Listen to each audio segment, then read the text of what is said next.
Hello everyone, myself Deepak Upadhyay from Impulse Technology, Gurgaon, Delhi.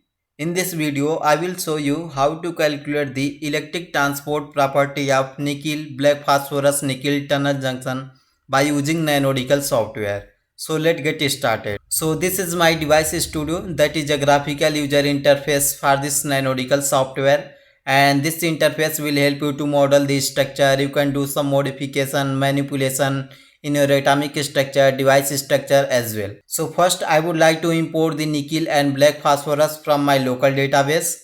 So I would like to click on this file option, go to the import option, and you can select this import local, and here you can see this is the material database that exists inside this software. So for the nickel you can go to the 3D material, select this conductor, pure metals, and here you can select this nickel and then you can click on this open. Again you can go to the file option and go to the import and select this import local and go to the 2D materials. And this is the novelty material and this is the black phosphorus, and then you can click on this open. So this is the black phosphorus and this is the nickel. So you can go to the build option and go to the redefine crystal, and here you can see this is the redefine crystal by expressing the new cell vector UVW. Here you can see this is the face center cubic structure and this is the body center cubic structure. So I would like to select this face center cubic structure, then I would like to click on this preview, and this is the face center cubic structure of this nickel atoms, and then I would like to click on this build option. And to make a surface slab of this nickel atoms, so you can go to the build option, select this surface slab, and here you can see this is the Miller indices. I have selected 100, and I would like to select this slab, and then you can increase the thickness and then you can click on this build option. Again you can go to the build option, select this redefine crystal, and here I would like to increase the length in the A direction, and then you can click on this preview and then you can build. And if you want to delete these two atoms, so you can draw the rectangle, select the atoms and you can press the delete atoms.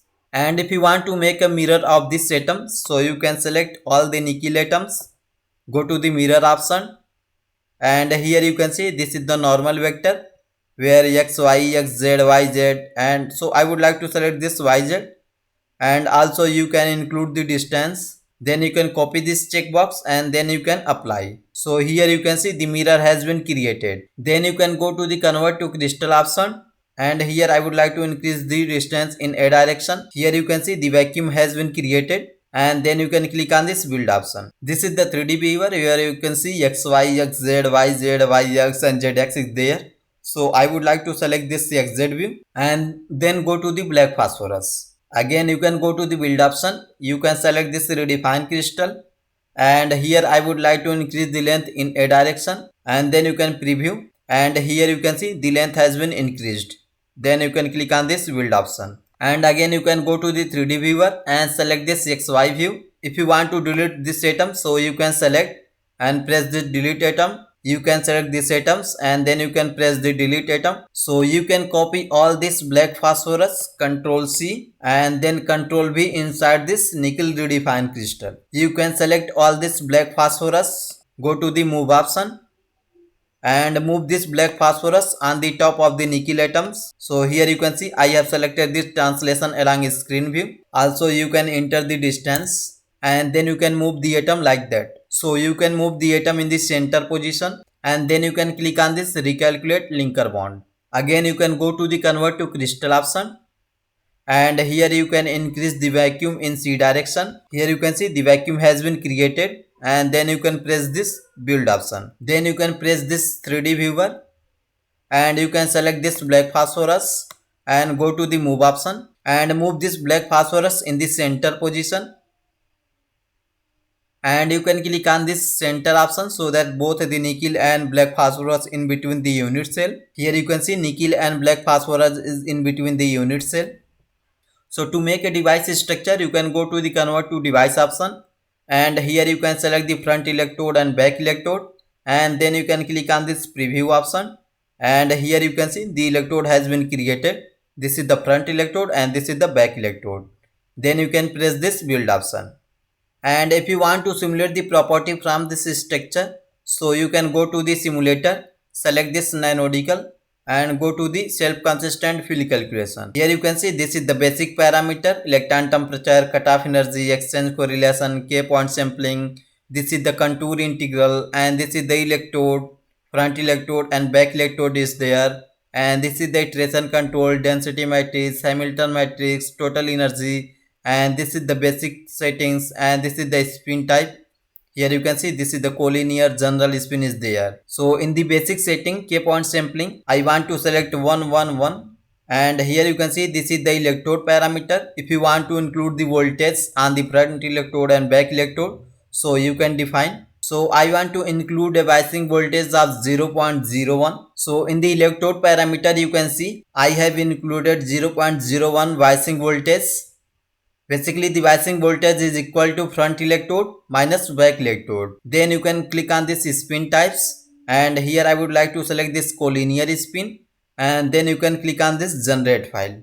So once you click on this generate file, in the project window you can see the SCF input for the device, front electrode and back electrode has been generated. So you can select this scf.input file, right click, click on open with, and this is the script that will automatically generated once you click on this generate file. If you want to include the parallel spin, so you can delete this script and you can enter this script and you can press this save option. First you need to run the SCF input for the electrode, so you can right click on this SCF input, run option to run this job. Similarly you can right click on this SCF input for the back electrode, run option to run this job, and then you can right click on this SCF input for the device, run option to run this job. In the meantime you can select the analysis parameter, so you can go to the simulator, select this nanodical and go to the analysis part. So I would like to calculate the IV curve, so you can select this IV curve and this is the parameters, and then you can click on this generate file. So you can run the IV curve dot input file as well. So this calculation is for the parallel spin.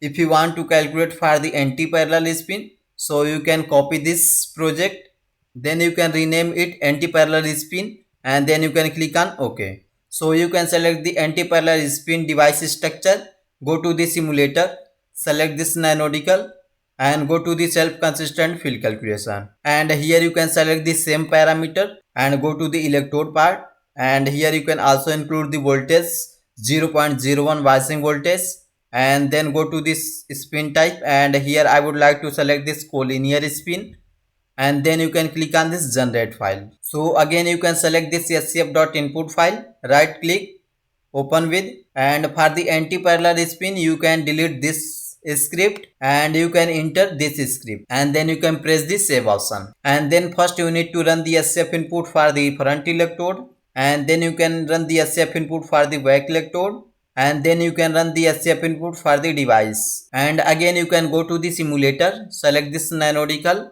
and select the analysis part, and here you can select this IV curve and then you can click on this generate file, and again you can run the IV curve input file as well. So if you want to calculate the IV curve at different biasing voltage, so you can select this parallel spin project file, right click, copy this project and you can rename it 0.02 voltage and then you can press this OK. Similarly you can select this device at 0.02 voltage, then you can click on this simulator, go to the nanodical and select this SCF calculation, and here you can include the collinear spin, and in the electrode you can define the biasing voltage 0.01, and here you can also include this minus 0.01, so that the biasing voltage will be equal to front electrode minus back electrode. Then you can click on this generate file. Again you can copy this device project for the anti-parallel spin, copy this project and you can rename it 0.02 biasing voltage, then press the OK. You can select this device studio 0.02 biasing voltage, go to the simulator, select this nanodical and select this self-consistent field calculation, and then again you can go to the spin types and here you can include the collinear spin, then you can generate the file. So for the different biasing voltage you can copy the project, you can generate their SCF input and define voltage in the similar way, and then you can run all of the input file and you can wait until the calculation finished. So in the project window you can see I have created a different project for the different biasing voltage for the parallel spin and for the anti-parallel spin. And in the job manager you can see all the input parameter has been finished and their output has been generated. So here you can see this is the current voltage curve.xml file, and this file will open in the MATLAB. So I would like to open my MATLAB. So you can select this option to locate your project. So here you can see this is my project. You can select and then you can click on this select folder, and here you can see my project has been selected in the MATLAB. So here you can see this is the nickel black phosphorus nickel at a 0.01 biasing voltage, and this is the 0.02 biasing voltage, and this is the 0.03 biasing voltage, and this is the 0.04 biasing voltage for the parallel structure, and this is for the anti-parallel structure.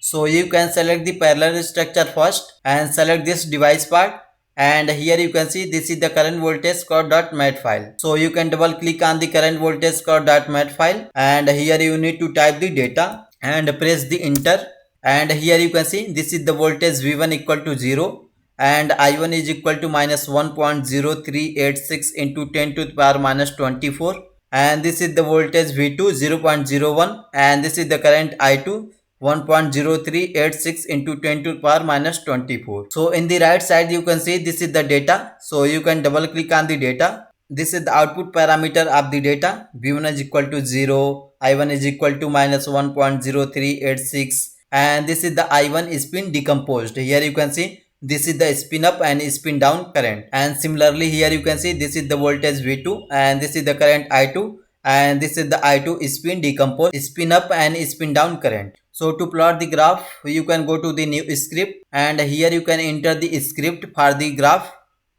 and here you can see this is the script for parallel structure spin current, and this is the voltage V2 and this is the I2, and this is the I2 spin up and this is the I2 spin down. And to plot the graph you can enter this command. Once you write the script you can click on this run option to run this job, and here you can see the IV curve for the nickel black phosphorus nickel magnetic tunnel junction for the parallel structure has been plotted. So for the anti-parallel structure again you can click on this new script, and here you can write the script, and here you can see this is the script for the anti-parallel structure, and once you write the script you can click on this run option, and here you can see this is the IV curve of this nickel black phosphorus nickel magnetic tunnel junction for the anti-parallel structure. And if you want to plot the graph for the tunnel magnetoresistance, so basically the tunnel magnetoresistance is equal to the value of current for the parallel structure minus the value of current for the anti-parallel structure divided by the value of current for the anti-parallel structure. And then again you can go to the MATLAB, and again you can click on this new script, and here you can write the script for the tunnel magnetoresistance, and here you can see this is the script for the tunnel magnetoresistance for the parallel structure and the anti-parallel structure. Then you can run this program. So here you can see this is the tunnel magnetoresistance graph for the nickel black phosphorus nickel magnetic tunnel junction for the parallel structure and anti-parallel structure. And if you want to plot the graph of efficiency for the spin polarization, so basically the efficiency is equal to mod of spin up minus spin down divided by spin up plus spin down. So again you can go to the MATLAB, and then you can click on this new script, and here you can write the script for the efficiency. Here you can see this is the script for the efficiency of the parallel structure and anti-parallel structure. Then you can run this job, and here you can see this is the graph for the efficiency of nickel black phosphorus nickel magnetic tunnel junction with respect to parallel structure and anti-parallel structure. So thank you for watching the video.